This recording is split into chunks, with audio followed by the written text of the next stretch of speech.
জয় জয় শ্রীকৃষ্ণ। নমস্কার বন্ধুরা, ধর্মকথা চ্যানেলে তোমাদের অনেক অনেক স্বাগত। আজকের একটি গুরুত্বপূর্ণ বিষয় যেটি আপনাদের সামনে আমি তুলে ধরার চেষ্টা করব, যা অনেকেরই অজানা। অনেকেই হয়তো জানেন না যে আমাদের মহাভারতে একাধিক চরিত্র থাকলেও রানী গান্ধারীর একটি চরিত্র যা বিশেষ বৈশিষ্ট্য রাখে, এবং এই রানী গান্ধারীর দ্বিতীয় বা দুবার বিয়ে হয়েছিল, সেটা আমাদের অনেকে জানি, আবার অনেকে জানি না। আর সেই বিয়ের কার সঙ্গে হয়েছিল এবং সেই দ্বিতীয় স্বামী বা কে ছিল, এবং সেই বিবাহের কারণে কুরুক্ষেত্রে কুরুদের অর্থাৎ কুরুবংশের যে পতন ঘটেছিল, কিভাবে ঘটেছিল, সবটাই আপনাদের সামনে আমি পরিষ্কার করে তুলে ধরার চেষ্টা করব। তাই বন্ধুরা, এই গুরুত্বপূর্ণ বিষয় জানতে হলে আশা করব আপনারা স্কিপ না করে পুরো ঘটনাটি শোনার ইচ্ছা করবেন, এবং স্কিপ না করে পুরো ব্যাপারটা শুনবেন, তাহলে আপনাদের কাছে সেটি পরিষ্কার হবে। এবার আসি, মহাভারতের বিশাল ক্যানভাসে বিভিন্ন একাধিক চরিত্র থাকলেও বিভিন্ন চরিত্রের মধ্যে এই গান্ধারী এক রহস্যময় শক্তিশালী চরিত্র কিন্তু আছে, আমরা কিন্তু পেয়ে থাকি। তার জীবন শুধু রাজনারীর জীবন ছিল না, ছিল অত্যন্ত দুঃখ, কষ্ট, বিশাল ত্যাগ এবং ভবিষ্যতের ছায়া।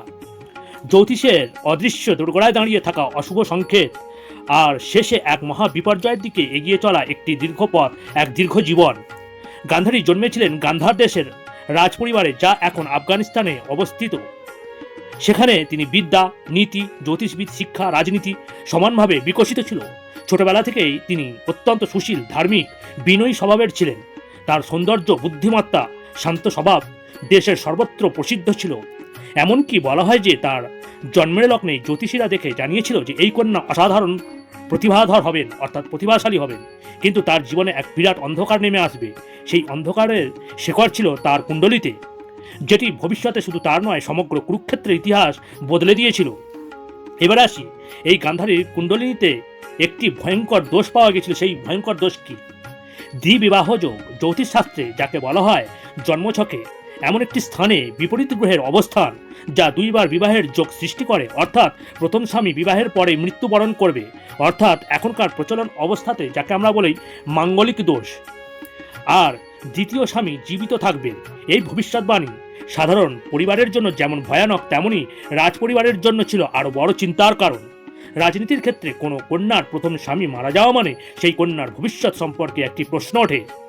আবার অন্য রাজ্য বিয়ে করতে চাইবে কিনা তা নিয়েও কিন্তু অনিশ্চিত একটা ব্যাপার থাকে। গান্ধার রাজপরিবারে এই ভবিষ্যৎবাণী শুনে গভীর চিন্তায় পড়ে গেছিলেন রাজা সুবল, যিনি ছিলেন গান্ধারীর পিতা। অত্যন্ত সৎ, জ্ঞানী এবং রাষ্ট্র পরিচালনায় দক্ষ হলেও এই কন্যার ভাগ্যের সামনে তিনি অসহায় হয়ে পড়েছিলেন। ঠিক তখনই একজন সাধু এবং জ্যোতিষাচার্য পরামর্শ দেন যে এই অশুভ যোগ কাটানোর জন্য একটি মাত্র পথ আছে, আর সেই পথ হলো প্রতীকী বিবাহ, অর্থাৎ একটি পশুর সঙ্গে গান্ধারীর প্রথম বিবাহ সম্পন্ন করা।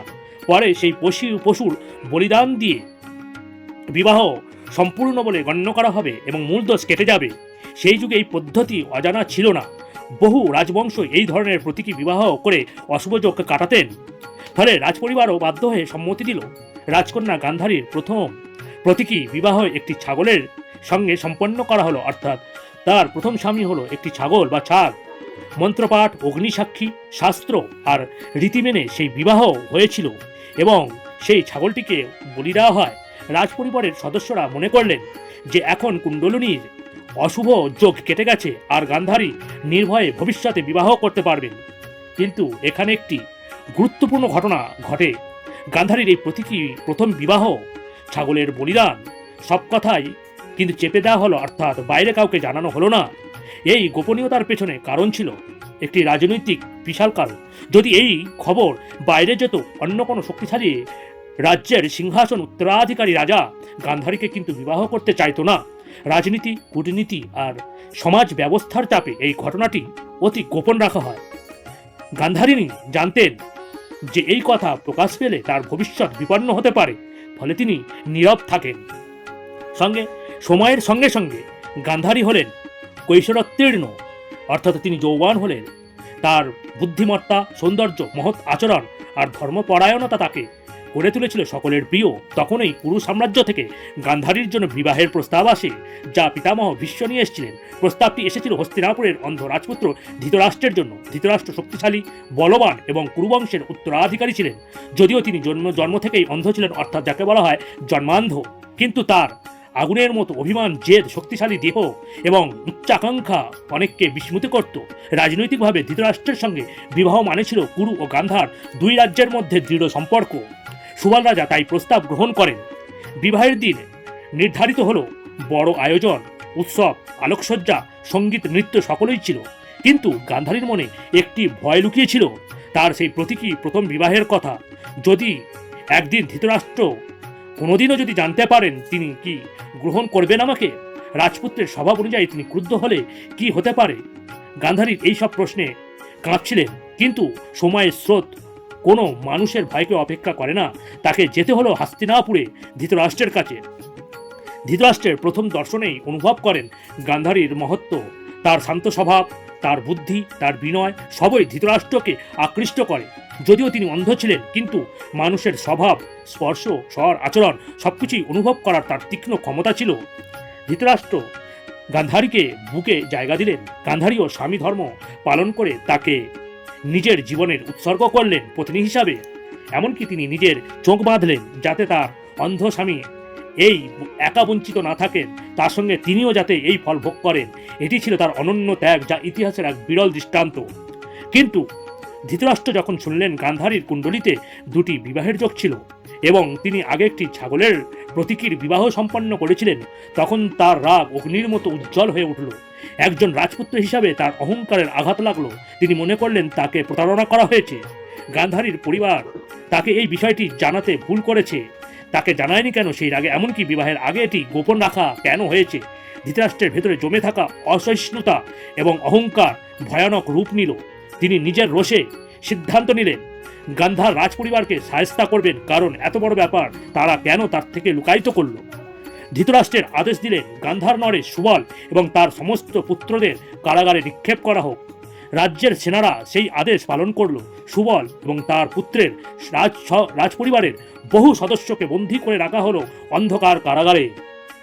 সেখানে তাদের দেওয়া হতো খুব অল্প পরিমাণে খাদ্য, এতটাই কম যে মৃত্যুর পথে ধীরে ধীরে তারা এগিয়ে যেতে হয়। ক্ষুধার যন্ত্রণা, অপমান, অন্ধকার, বন্দিশালা সব মিলিয়ে গান্ধার রাজপরিবারের অবস্থা শোচনীয় হয়ে উঠল। সুবলের পুত্ররা একে একে মৃত্যুবরণ করতে লাগলো। বন্দিশালার মধ্যে ক্ষুধার তীব্র যন্ত্রণা সহ্য করতে না পেরে তারা দুর্বল হয়ে পড়ত, তারপর মৃত্যুর মুখে ঢলে পড়ত। সুবল একজন পিতা হিসাবে সন্তানদের মৃত্যু দেখে অশ্রুসিক্ত হয়ে উঠতেন, কিন্তু তার ভেতরের রাজনীতি জানতেন যে এই মৃত্যুর পেছনে ভয়ঙ্কর প্রতিশোধ জমা হচ্ছে। সুবলের শেষ আশা ছিল তার সবচেয়ে ছোট পুত্র শকুনি। বুদ্ধিমান, ধূর্ত, দূরদর্শী এবং অসাধারণ কৌশলী শকুনি ছিলেন সুবলের অস্ত্র। তাই সুবল সিদ্ধান্ত নিলেন তার পুত্রদের মধ্যে যা সামান্য খাবার দেওয়া হতো তারা সবাই মিলে সেই অবাঞ্ছনীয় খাবারটুকু শকুনিকে দিতে থাকবে। সবাই মিলে নিজেদের ভাগের খাদ্য শকুনিকে খাওয়াতে লাগলো, যাতে শকুনি বেঁচে থাকে এবং ভবিষ্যতে ধৃতরাষ্ট্রের এই অত্যাচারের প্রতিশোধ নিতে পারে। বন্দিশালায় দিনের পর দিন এইভাবে কাটত। ভাইদের মৃত্যু, কান্না, ক্ষুধা, ক্রোধ আর প্রতিশোধের আগুন জ্বলতে লাগলো শকুনির মধ্যে। শেষ পর্যন্ত সুবল মৃত্যুর মুখে দাঁড়িয়ে ধৃতরাষ্ট্রের কাছে আবেদন করলেন শকুনিকে যেন মুক্তি দেওয়া হয়।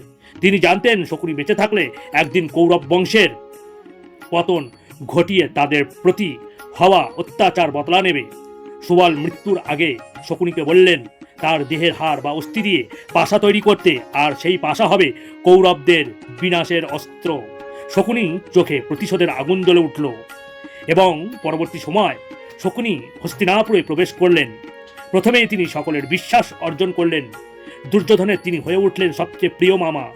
শকুনি জানতেন দুর্যোধন ছিল খামখেয়ালি, জেদি, উচ্চাকাঙ্ক্ষী এবং ঈর্ষান্বিত। এমন মনকে উস্কে দেওয়া খুব সহজ, তাই তিনি দুর্যোধনকে পাণ্ডবদের বিরুদ্ধে উস্কে দিতে লাগলেন। দুর্যোধনের কানে কানে অবিরত আগুন ঢালতে লাগলেন এই শকুনি মামা। এর ফলে ধীরে ধীরে পাণ্ডব ও কৌরব দ্বন্দ্ব তীব্র হতে লাগলো, যার পরে মহাভারত ভয়ঙ্কর যুদ্ধের দিকে এগিয়ে যায়। শকুনি ভালো করেই জানতেন পাণ্ডবদের সঙ্গে যুদ্ধ মানে কৌরবদের বিনাশ। আর তাতেই পূর্ণ হবে তার পিতা সুবালের শেষ ইচ্ছা, প্রতিশোধের আগুন, তার বহু আকাঙ্ক্ষিত কৌরব ধ্বংস, সেই ইচ্ছাই পরিপূরণ হবে। এইভাবে ধৃতরাষ্ট্রের ক্রোধ, তার ভুল, তার অহংকার, গান্ধারীর কুণ্ডলীর দোষ গোপন রাখার ঘটনায় শেষ পর্যন্ত কুরুক্ষেত্রের যুদ্ধের পেছনে অন্যতম একটি কারণ হয়ে দাঁড়ায়। কুরুক্ষেত্রের সেই ইতিহাস শকুনি ছিলেন প্রতিশোধের প্রতীক। তার মৃত্যুর পর বলা হয় তিনি স্বর্গলাভ করেছিলেন, কারণ নিজের পরিবারের প্রতি দায়িত্ব ও প্রতিশোধের শপথ পূরণ করে পিতার শেষ ইচ্ছা রক্ষা করার জন্য তিনি নিজের জীবন উৎসর্গ করেছিলেন। তাই তিনি মৃত্যুর পরেও তিনি স্বর্গলাভ করেছিলেন, অর্থাৎ নিজের প্রতিজ্ঞা তিনি সফল করেছিলেন এবং তার পিতার ইচ্ছা তিনি পূরণ করেছিলেন। অর্থাৎ বন্ধুরা, আমরা এখান থেকে বুঝতে পারি যে এই গান্ধারী দ্বিতীয় বিবাহই হলো এই কুরুক্ষেত্রের যুদ্ধের কারণ, এবং সেই থেকে প্রতিশোধের আগুন নিয়ে শকুনি কিভাবে এই কৌরব বংশকে ধ্বংস করলো তার আজকের বিরল ঘটনা আমরা আজকে জানতে পারলাম। সেই সঙ্গে জানতে পারলাম যে আমাদের গান্ধারীর যে দুটো বিয়ে হয়েছিল, কার সঙ্গে বিয়ে হয়েছিল এবং তার সম্পর্ক কি এবং তার তাৎপর্যই বা কী, সব কিছুই আপনাদের সামনে আমি তুলে ধরার চেষ্টা করলাম। তাই বন্ধুরা, যদি ভালো লাগে অবশ্যই একটি লাইক দেবেন, এবং সঙ্গে যারা সাবস্ক্রাইব করেছেন তাদের অসংখ্য অসংখ্য ধন্যবাদ, এবং যারা এখনও পর্যন্ত সাবস্ক্রাইব করেননি আশা করব যদি আপনাদের ভালো লাগে অবশ্যই একটি সাবস্ক্রাইব করবেন, যাতে এই ধরনের ইনফরমেটিভ ভিডিও আপলোড করার সাথে সাথে আপনাদের কাছে পৌঁছে যায়। তাই বন্ধুরা, আজকের মতো এতটাই। আবার নতুন কোনো ভিডিওর সাথে আপনাদের সামনে উপস্থিত হব। হরি ওম তৎসৎ, হরি ওম তৎসৎ, হরি ওম তৎসৎ।